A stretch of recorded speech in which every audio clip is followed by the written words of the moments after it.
Welcome to my channel AutoZone. The Nissan 350Z was discontinued after the 2009 model year, and there is no 2025 Nissan 350Z.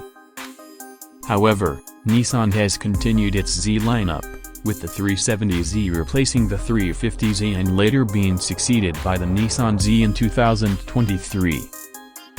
The current generation of the Nissan Z, introduced in 2023, is the successor to the 350Z and 370Z. It features a 3.0-liter twin-turbo V6 engine producing 400 horsepower, a 6-speed manual or 9-speed automatic transmission, and a design that blends modern technology with classic Z car aesthetics.